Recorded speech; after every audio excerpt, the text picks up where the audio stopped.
Bonjour à tous, j'espère que vous allez bien, ça fait un petit moment qu'on ne s'est pas vu ici, mais ça fait toujours plaisir de vous retrouver ici sur cette chaîne. Aujourd'hui, on va parler de ce qui me prend autant de temps dans l'année, c'est-à-dire ma nouvelle formation. J'en ai déjà parlé rapidement dans ma vidéo où je répondais à mes questions, mais en fait j'ai changé de formation, je faisais un master pour être prof en collège de musique, et maintenant je fais une autre formation, enfin j'ai commencé une nouvelle formation, qui me permet d'intervenir dans les écoles en tant que musicienne intervenante. Et donc c'est une formation sur 2 ans, qu'on peut faire en 3 ans si par exemple on fait le conservatoire à côté ou quoi, parce que c'est une formation très intense et très dense, dans la, pas forcément dans la charge de travail, mais les horaires c'est toujours 8h, 17h tous les jours, où on a beaucoup de travail à côté à fournir, des dossiers, du travail sur des chants, etc. Et donc j'ai commencé cette formation cette année, enfin en début d'année, et du coup, je voulais vous faire mon petit bilan de cette première année de formation, et il y a déjà beaucoup de choses à dire. Donc déjà, l'endroit où on a nos cours, ça s'appelle le CFMI, donc le Centre de formation des musiciens intervenants,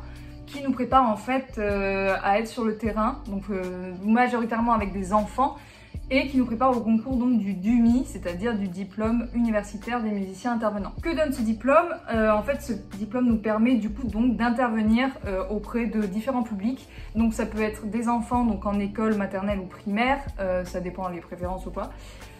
Mais aussi ça peut être dans les conservatoires, donner des cours d'éveil musical ou de formation musicale ou autre. Ça peut être aussi, pas forcément donner des cours, mais animer des ateliers divers et variés, notamment dans les hôpitaux, dans d'autres centres médicaux ou alors même dans les prisons, ce qui nous permet en fait d'agir dans plein de milieux différents et en fait c'est très varié et c'est ça que j'aime beaucoup dans le métier. Pour ma part, j'ai une petite préférence pour les élèves de maternelle parce qu'ils sont plus petits, vraiment ils découvrent la musique, enfin c'est nous qui allons leur faire découvrir la musique, les sensibiliser à la musique et à l'art en général. Et je trouve ça super beau, sachant qu'en plus les tout petits sont vraiment émerveillés à chaque fois, très intéressés, etc. Et c'est d'ailleurs pour ça aussi que j'aimerais beaucoup faire de l'éveil musical, ce qu'on appelle l'éveil musical en conservatoire, c'est-à-dire comme son nom l'indique, on éveille l'instinct musical chez les petits. C'est vraiment les bases pour commencer la musique, c'est-à-dire qu'on leur fait toucher des instruments, découvrir les différents modes de jeu sur des instruments. Je sais pas si on parle vraiment encore de musique théorique, c'est-à-dire le solfège, tout ça, mais je suis pas sûre. Mais en tout cas, c'est tout cet aspect découverte de la musique par des écoutes musicales, de la pratique d'instruments. Bref, tout ça pour dire que, en tout cas, au CFMI d'Aix, on est beaucoup axé sur la pratique en milieu scolaire. Et plus précisément en école élémentaire, c'est-à-dire de CP à CM2. En fait, on découvre tout ça, comment faire, comment agir face aux enfants, qu'est-ce qu'il faut exactement leur inculquer, de quelle manière, etc. La formation en soi est beaucoup axée sur la pratique et je trouve ça génial, sachant que je viens de faire un master en éducation musicale, ce qui fait que c'était beaucoup de la théorie, de rédiger, de faire des analyses, tout ça, un mémoire, etc. Et là, je trouve ça beaucoup plus axé pratique, donc moi, ça me plaît plus, en tout cas, c'est plus dans mon élément. Et en fait, les premiers cours qu'on a eu, c'est globalement, enfin vraiment, de la pratique pure instrumentale. C'est-à-dire qu'on avait des cours sur la musique des Balkans, donc c'est des musiques traditionnelles des pays de l'Est. Et on avait aussi des cours de percussion, donc c'est-à-dire on avait des djembés, on devait apprendre comment jouer du djembé, et on a appris quelques rythmes de djembé, et après tout ça pour faire des concerts à la fin. Et tout ça, pas que dans le but d'apprendre des instruments ou quoi, mais aussi dans le but de savoir comment on peut faire ces apprentissages envers des petits ou envers un autre public. En fait, en plus de nous apprendre à comment jouer du djembé par exemple, ils nous apprennent aussi à comment nous faire apprendre le djembé aux petits, c'est-à-dire qu'ils utilisent les méthodes qu'ils utilisent avec les petits avec nous. Comme ça, on peut voir comment ça fonctionne, de quelle manière il faut s'y prendre, est-ce qu'il faut plutôt aller très lentement, simplifier les choses, enfin voilà. Plein de techniques comme ça d'apprentissage qui sont en fait le b.a.-ba de notre travail. Toute la formation se base sur ça. Comme je vous ai dit, c'est vraiment basé beaucoup sur l'enfant, sur comment interagir avec l'enfant musicalement. Donc tout ce qu'on fait en fait est mis en rapport avec l'enfant et on doit constamment se mettre à la place de l'enfant et se dire mais si je leur apprends ça comme ça, est-ce qu'ils vont comprendre comment je peux améliorer la compréhension des choses, comment je peux leur donner des consignes sans être trop, sans trop les restreindre en fait, enfin plein de questions comme ça qui sont assez compliquées. Au niveau d'autres cours, on a eu aussi des cours de purement didactique et pédagogie, donc c'est un peu ce que j'avais eu en master, donc je connais un peu. C'est tout ce qui est les cycles scolaires, vraiment l'approche, la première séance, tout ça, enfin vraiment une grosse préparation sur nos séances de cours en fait, comment préparer sa séance, dans quel ordre, comment enchaîner les choses, etc. Et on a eu beaucoup de cours où on a simulé en fait des séances, on faisait des séances à nos collègues et on pouvait vraiment voir ce qui marchait pas, ce qu'il fallait améliorer. Sachant qu'en plus, dès le début de l'année, on est directement en stage en fait. On a pendant l'année beaucoup de stages pratiques où on est vraiment devant des enfants. Et le premier stage qu'on a commence en octobre quoi, donc c'est hyper tôt, enfin on nous met directement dans le bain. Et je trouve ça très bien parce que c'est très formateur. Et sachant que le premier stage, on a quand même un tuteur avec nous, enfin on a toujours des tuteurs avec nous, mais là on a vraiment une personne référente qu'on observe dans un premier temps, donc on voit comment la personne agit, ce qu'elle fait dans ses séances, où elle en est, etc. Et après, petit à petit, on commence nous à intervenir, donc une petite activité, puis la moitié de la séance, puis toute une séance entière. Et en fait, c'est un travail comme ça qui petit à petit nous forme de plus en plus à agir devant des enfants, quoi. C'est vraiment ce genre de stage qui est le plus formateur en fait pour notre formation. Enfin, en fait, tu pratiques, tu es sur le terrain directement, donc déjà tu vois toi comment tu te sens vis-à-vis des enfants, enfin si tu es à l'aise ou pas, et tu essaies de trouver des solutions s'il y a des choses qui marchent pas, comme par exemple moi je vous avais déjà dit que j'avais un peu des problèmes d'autorité, de m'affirmer, tout ça. Ben, tout ça en fait on voit ça à travers les stages, c'est-à-dire que le tuteur nous fera toujours un retour, du coup ça nous permet nous de se remettre en question sur notre pratique, sur ce qu'on fait en cours, etc. Enfin, il y a tout ce dialogue entre le tuteur et l'étudiant qui est très bénéfique, et sachant que derrière on doit faire plein de retours écrits, c'est-à-dire non seulement un bilan de notre séance, donc comment ça s'est passé, les problèmes rencontrés, tout ça, mais aussi un bilan de ce que nous a conseillé le tuteur. Donc vraiment ça nous pousse vraiment à réfléchir sur tout ce qu'on a fait, sur le retour du tuteur, enfin c'est très complet. Par contre, du coup, c'est assez chronophage parce qu'on a beaucoup de travail à rendre à côté, quoi. Ça, c'est pour un seul stage, mais sachant qu'on en a en général 2 ou 3 en même temps par semestre, c'est beaucoup de rendus écrits en fait. Et du coup, il faut se dire que c'est ça qu'il faut faire, en tout cas pour progresser, et que ça va nous servir. Mais c'est vrai que si tu veux faire des activités à côté, par exemple de la musique autre que le CFMI ou d'autres activités sportives, tout ça extrascolaire, c'est un peu compliqué. D'où la possibilité de faire la formation en 3 ans, parce que ça permet d'étaler un peu plus les enseignements et ça permet de laisser un peu plus de temps pour les activités extrascolaires, mais aussi pour plus avoir le temps de travailler, quoi. On a aussi d'autres cours qui nous servent, donc qui servent aussi par rapport aux enfants, mais qui nous servent aussi à nous. Comme par exemple, on a eu quelques cours de chant qui nous permettent vraiment, enfin c'est vraiment de la technique vocale pure, on apprend à bien placer notre voix, à chanter, etc. Parce que la voix, en fait, quand on est intervenant, c'est très important parce qu'on chante tout le temps en fait. C'est très rare qu'on fasse que de l'instrument ou que de la pratique instrumentale en école. C'est souvent majoritairement du chant, en tout cas on apprend aux élèves à chanter, enfin pas forcément on apprend à chanter, mais en tout cas on leur fait faire des chants, on leur donne des pistes, on leur donne des outils pour qu'ils puissent eux chanter. Et donc pour que les petits sachent chanter, il faut bien que nous-mêmes sachions chanter aussi.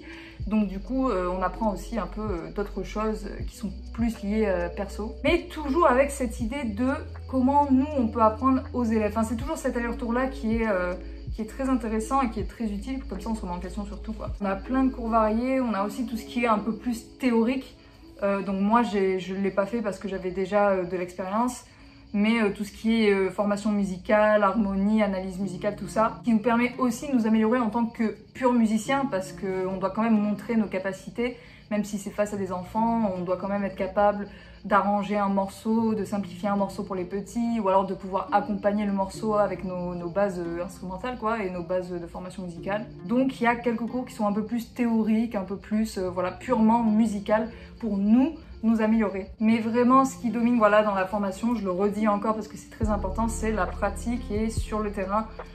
Dans l'année, je crois qu'on a fait 5 ou 6 stages, donc on en a fait un avec notre tuteur ou tutrice, donc moi je l'ai fait à Avignon. On en a fait un autre où on était 3 par séance, donc c'est-à-dire qu'on avait une classe, on était 3 à gérer, donc on se partageait la séance en 3. Et après, petit à petit, ça se restreint. Après, on a un autre stage où on est que 2, où on fait moite-moite, et on a un autre stage où on est tout seul. Et par contre, ce stage où on est tout seul, c'est de la création instrumentale. Tous les stages du début, c'est surtout du chant, apprendre à chanter, chanter à plusieurs, chanter avec différentes voix. mais on a fait aussi un stage où c'est vraiment que de l'instrument, de la pratique de l'instrument, et on avait une œuvre de référence sur laquelle on devait se baser pour créer en fait quelque chose avec les enfants, enfin en tout cas que les enfants créent d'eux-mêmes quelque chose, enfin une œuvre instrumentale. Donc ça commence par leur faire découvrir les instruments qu'on a choisis, on fait une séance purement où ils découvrent l'instrument, où ils jouent, où ils écoutent, etc. Et après on commence petit à petit à leur faire tester des choses. Donc c'est par rapport un peu à ce qu'on envisage par rapport à l'œuvre qu'on a étudiée, mais les idées doivent venir quand même des petits parce que c'est leur création et c'est eux qui proposent des idées et c'est à nous de en fait capter les idées intéressantes ou même toutes les idées, mais en tout cas de prendre des idées des élèves et de dire ah ça c'est intéressant, est-ce qu'on pourrait pas en faire quelque chose? Et après à partir de là ça forme une création instrumentale. C'était assez compliqué au début parce que moi je savais pas trop quoi faire.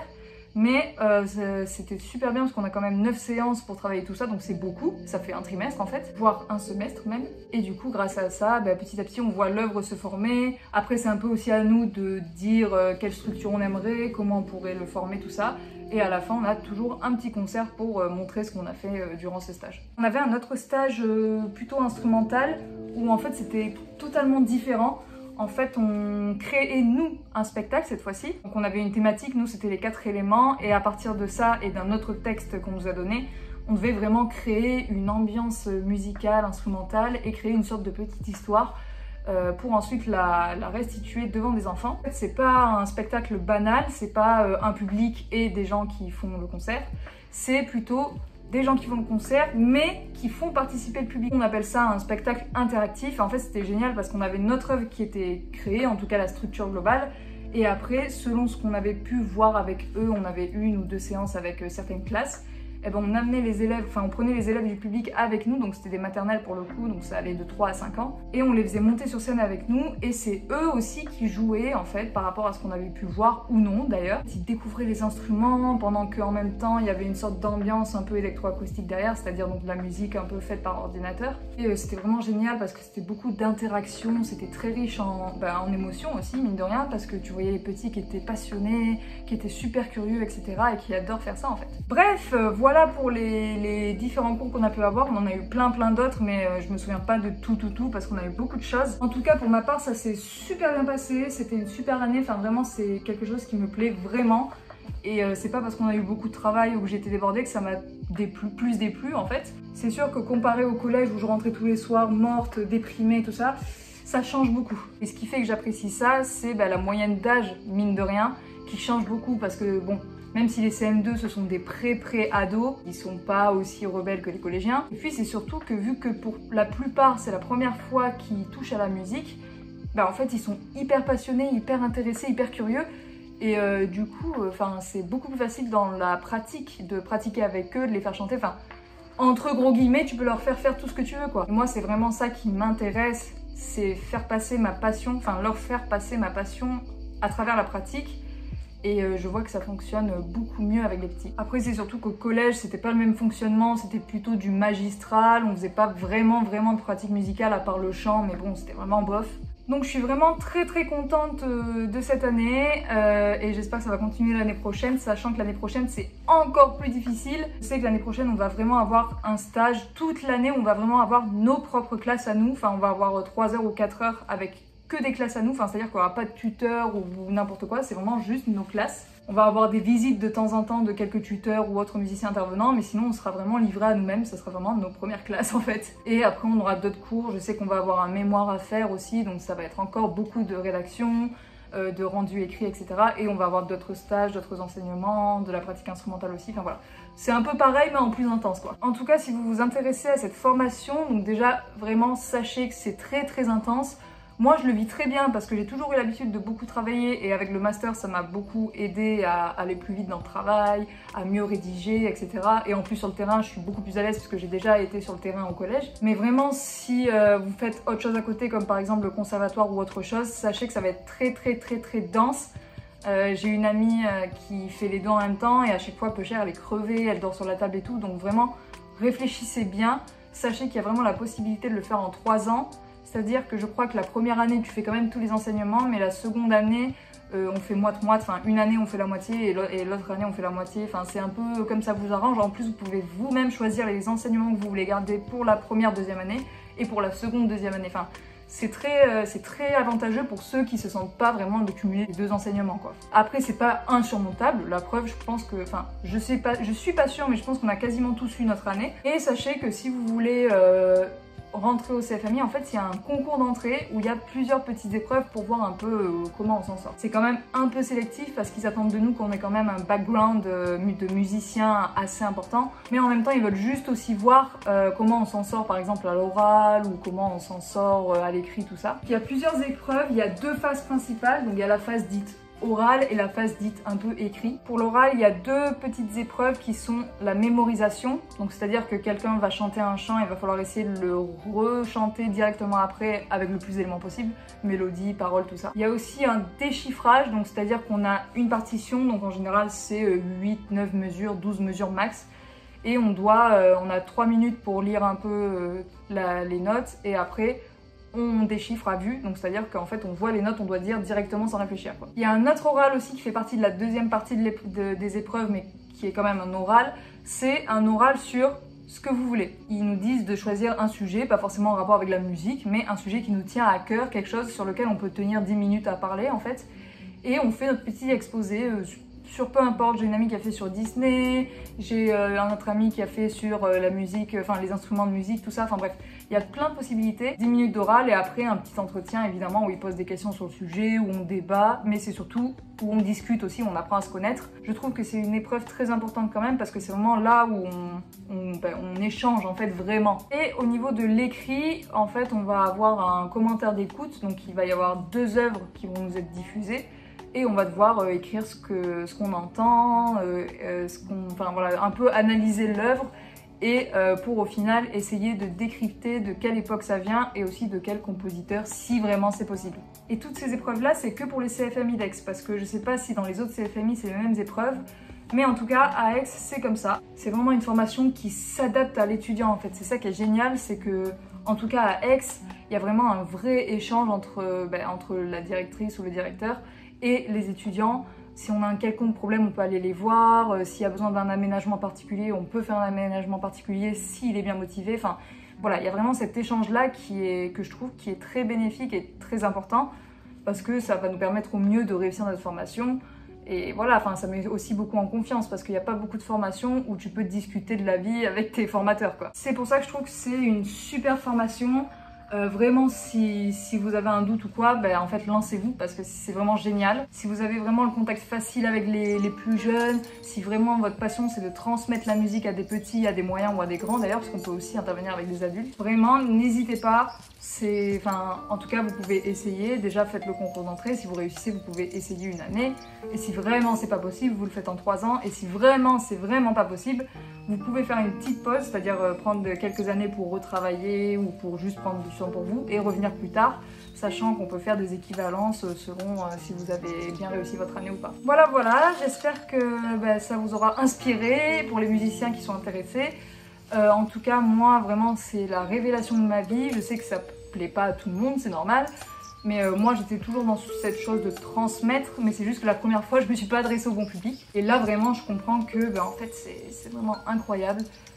J'adore les petits, j'adore mes formateurs, j'adore mes camarades de promo. Enfin, vraiment, je revis littéralement et ça doit se voir d'ailleurs à ma gueule parce que les vidéos précédentes, on voit un peu que je suis un peu plus molle, un peu plus fatiguée. Voilà, donc pour conclure, sachez que si à un moment vous devez faire un changement de voie, changer de formation ou que votre formation ne vous plaît pas, sachez que c'est toujours possible de changer, que c'est pas grave si on commence la vie active à plus de 25 ans, c'est pas grave du tout. On a le droit de se tromper, on a le droit d'essayer. Je connais plein de gens qui recommencent une formation à 40 ans, 45 ans. J'avais même un collègue de promo quand j'étais en licence qui avait 60 ans ou je sais pas combien. Enfin, vraiment, il n'y a pas de souci.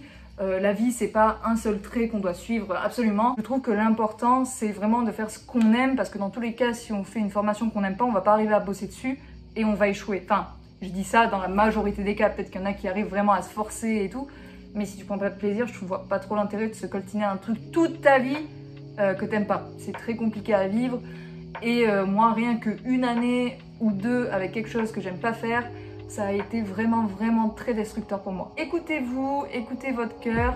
Si vraiment les parents sont sur vous et qu'ils insistent vraiment, essayez vraiment de mettre ça de côté, de leur faire comprendre que c'est votre vie et pas la leur.